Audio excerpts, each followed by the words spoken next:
بسم اللہ الرحمن الرحیم۔ السلام علیکم ناظرین، آپ دیکھ رہے ہیں انوکھا انداز۔ میں آپ کا ہوسٹ جمال صدیقی، امید کرتا ہوں آپ خوش و خرم ہوں گے۔ ناظرین کرام، آج پورے دن میں ہونے والے واقعات نے جو ہے کھلبلی مچائی ہے۔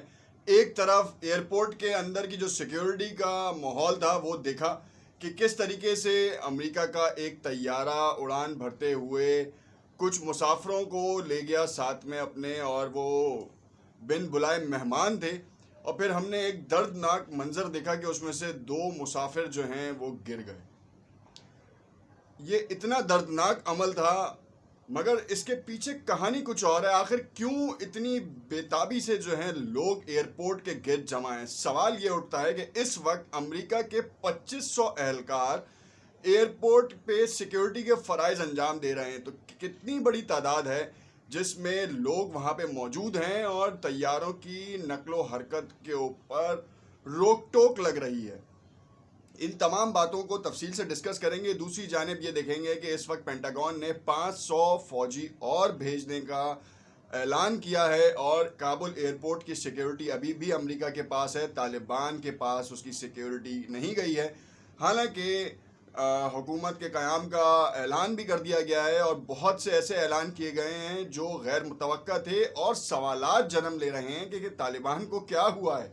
تو اس کو تفصیل سے ڈسکس کریں گے۔ دوسری جانب یہ بھی دیکھیں گے کہ پاکستان میں سلامتی کونسل کا اجلاس ہوا، جس میں تمام آفیشلز کی بیٹھک لگی، اور پوری دنیا کی نظریں جو تھیں وہ اس اجلاس کے اوپر تھیں۔ تو اس اجلاس سے کیا اخذ کیا جا رہا ہے، عالمی میڈیا کیا اخذ کر رہا ہے، اور سربراہ جو عالمی طاقتیں ہیں ان کے سربراہ کیا اخذ کر رہے ہیں اس میٹنگ کے پوائنٹ سے اور اعلامیے سے۔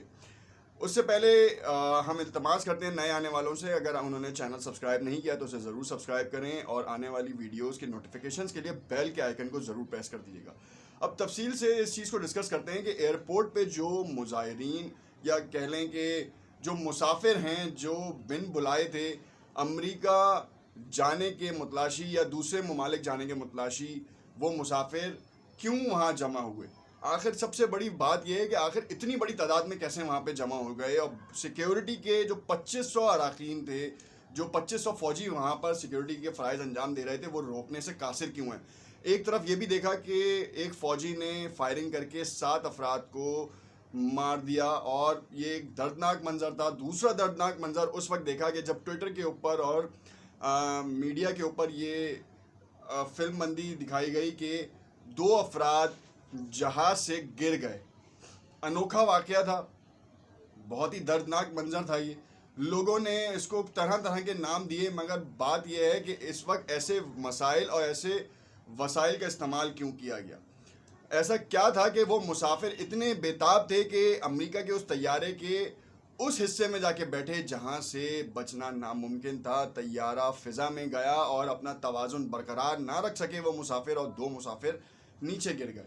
اب انہیں مسافر آپ بن بلائے کہیں، حماقت کہیں ان کی، یا ان کی بیتابی، یا کوئی ایسا عمل کیا تھا انہوں نے کہ جو ان کو ملک سے نکلنا بہت ضروری تھا۔ یہ بات لوگوں کو ہضم نہیں ہو پا رہی تھی۔ امریکہ نے جو 20 سال کا عرصہ گزارا ہے اس میں بہت سے انٹرپریٹرز ان کے ساتھ رہے۔ جب امریکہ کے ایمبیسڈر نے یہ اعلان کیا کہ کابل ایئرپورٹ کے اوپر وہ لوگ اپنی فیملیز کے ساتھ پہنچ جائیں، تو جوک در جوک لوگ وہاں پہنچ گئے۔ بہت سے لوگ ایسے تھے جو اسائلم کے چکر میں وہاں پہنچ گئے تاکہ کسی بھی طریقے سے جگہ مل سکے طیارے میں وہاں پر جانے کے لیے۔ اب بات ساری یہ ہے کہ طالبان نے ویسے ہی عام معافی کا اعلان کیا ہے، اس کے باوجود ہزاروں کی تعداد میں افراد وہاں پہ کیوں گئے؟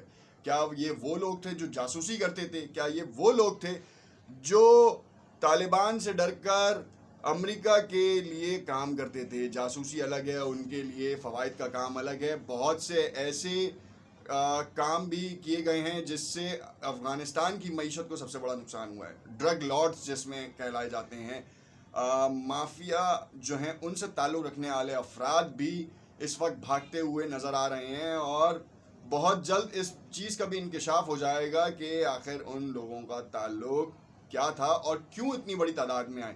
کیونکہ انیشیل سورسز یہ کہتی نظر آ رہی ہیں کہ یہ انٹرپریٹرز کی فیملیز ہیں زیادہ تر، اور وہ وہاں پر جا رہی ہیں تاکہ وہ امریکہ جا سکیں اور طالبان ان سے بدلہ نہ لے سکیں۔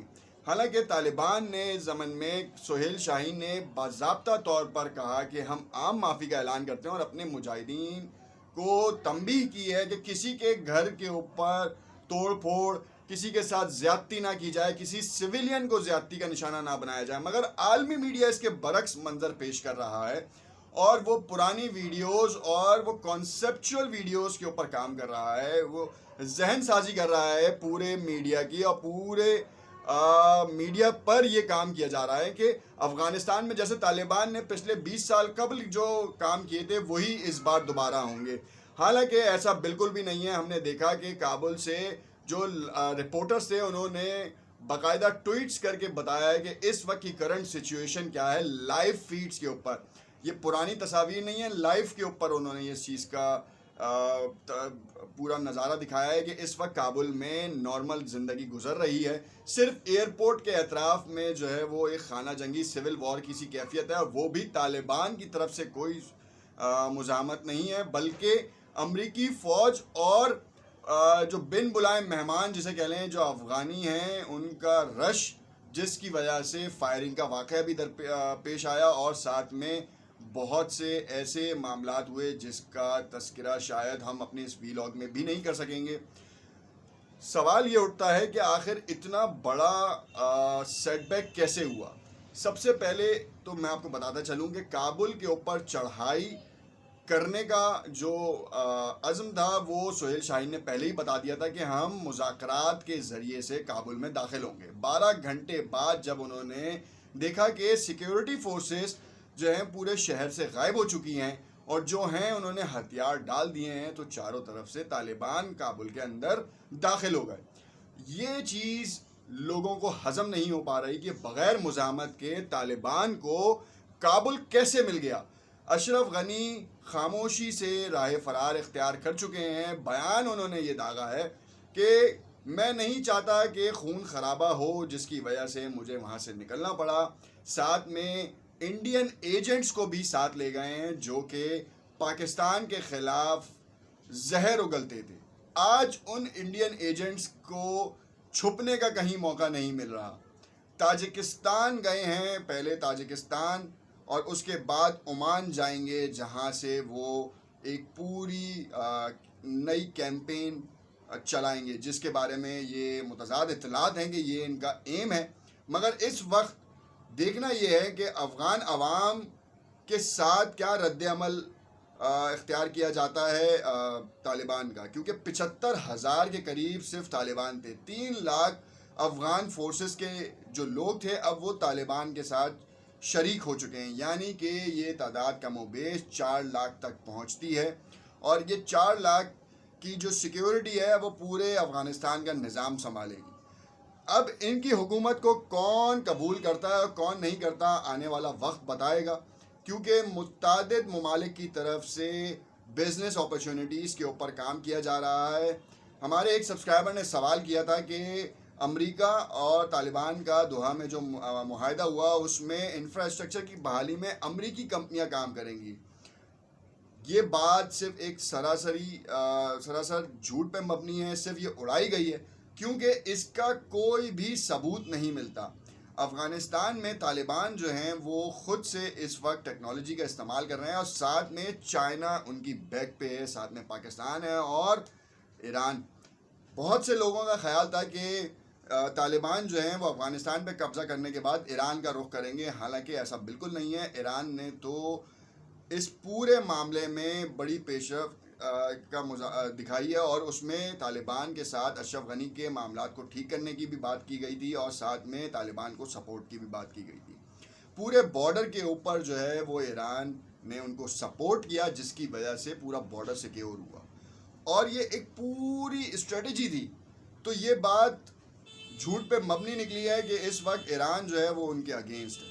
تو یہ دیکھنا یہ ہے کہ کہانی کس رخ پہ جا رہی ہے. نیکسٹ ویڈیو میں ہم آپ کو خلاصہ کریں گے کہ آخر پاکستان سے اڈے جو مانگے گئے تھے کیا واقعی مانگے گئے تھے یا نہیں مانگے گئے تھے، اور یہ جو اس وقت جو افراتفری ہے وہ کیا پاکستان کے ایبسولوٹلی ناٹ کے بعد ہوئی ہے یا کہانی کہیں اور جا رہی ہے. دیکھتے رہیے گا انوکھا انداز. کمنٹ میں اپنی رائے سے ضرور آگاہ کیجیے گا. شکریہ.